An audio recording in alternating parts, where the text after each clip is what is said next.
Come on and get in.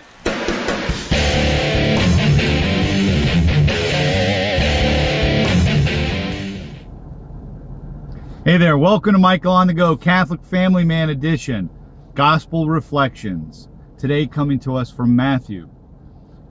And today, the Academy Award goes to, ta-da! So, last night was the Academy Awards, and I thought it was kind of fitting in how it really ties into today's reading. So let's take a listen, and then just a couple of thoughts on the reading, in light of last night. So today's reading comes to us, and we're reading out of Word Among Us, which contains all the liturgical readings throughout the year, as well as reflections. But we're going to go ahead and read Matthew 23, 1 through 12. And it said, Jesus spoke to the crowds and to his disciples, saying, "The scribes and the Pharisees have taken their seat on the chair of Moses. Therefore, do and observe all things whatsoever they tell you, but do not follow their example. For they preach, but they do not practice. They tie up heavy burdens, hard to carry, and lay them on people's shoulders, but they do not lift a finger to move them. All their works are performed to be seen. They love places of honor at banquets, synagogues, greetings in marketplaces, and the salutation, Rabbi. As for you, do not be called Rabbi. You have but one teacher, and you are all brothers. Call no one on earth your father. You have but one Father in heaven. Do not be called Master. You have but one Master, the Christ. The greatest among you must be your servant. Whoever exalts himself will be humbled, but whoever humbles himself will be exalted." So throughout reading, we've been hearing, all about this idea of transformation, about God's ways are not our ways. They're not the ways of this world, and looking to transform us into the image and likeness of God, not as the world would see it. Last night at the Academy Awards, they trot out every year, and it's this whole celebration of the movie industry.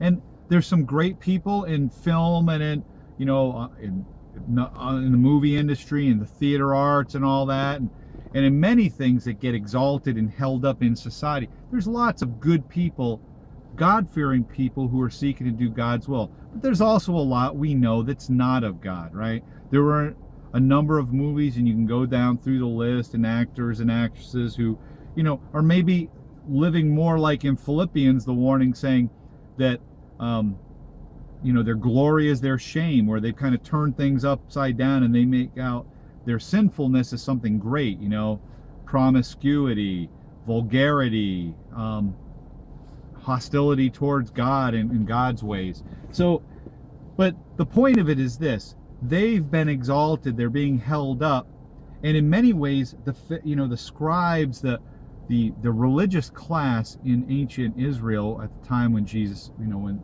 he's talking about this, the religious class was kind of like the Hollywood elite of today. They were the ones that everybody saw. They wore special clothing that only they could wear. There was a that signified their stature within the society. They were afforded special places of honor. They were, people thought of them as the rock stars of their day, right? They were the ones who got all the attention, the glory, special favors. Last night, all the nominees got a gift bag worth $45,000. Wow, right? Given special honors. And what Christ says is, look, they've already gotten their reward. Their rewards are things of this earth.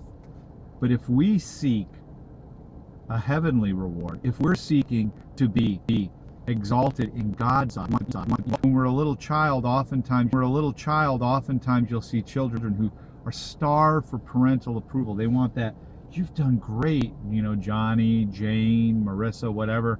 And we are to strive for God's approval, not the approval of this world. So Christ is very clear. You know, and again, Christ, unlike the religious class of his day, provides a great example. And he says, whoever exalts himself will be humbled, right? That in God, you know, one day before God, it's not that being exalted in society is a bad thing, but that will be meaningless when we're before God. To God, all that stuff, it's nothing. God doesn't care if you're rich, if you're famous, if you're the best doctor in the world, if you're this or that. God cares about humility. He cares about humbling ourselves and diminishing, becoming less so that he increases. We decrease so he increases. And you see that throughout the, you know, time and ages. If you look back in, you know, I think about in Hawaii, where they had the leper colony, and we had missionaries who went and put their lives on the line. You know, some became sainted because actually contracting leprosy. We see, you know, the modern example with Blessed Mother Teresa of Calcutta, and putting all of her own life aside so that she could serve. Now, maybe we can't all serve in these grand and glorious ways. Maybe we can, maybe we don't have some of the same opportunities, but we all have the opportunity to decrease, even in the little things within our family life, to serve those whom God has placed in our lives, to serve those whom we encounter at work and other. There's lots of little opportunities to serve, to humble ourselves, and to let Christ come through and minister to others. And that's what God calls us to. Again, he provides the best example, right? If you think about in Scripture where the washing of the feet, right? Christ with his disciples, Christ washes their feet. Whoever is first shall be last, whoever is last shall be first. So we're called to put others first. Remember the right order of things, and that's again what Lent, putting things in right order. God, others, our family, you know, those who God has put in our lives, and others, and then ourselves. So just some food for thought on today, Tuesday. If you want an academy, if you want a godly academy award one day in heaven, take some time to put others first, and we'll see who gets an academy on the red carpet of heaven. With that, this is Michael on the Go Catholic Family Man Edition, bidding you have a great day. Take care. Ciao. God bless and peace.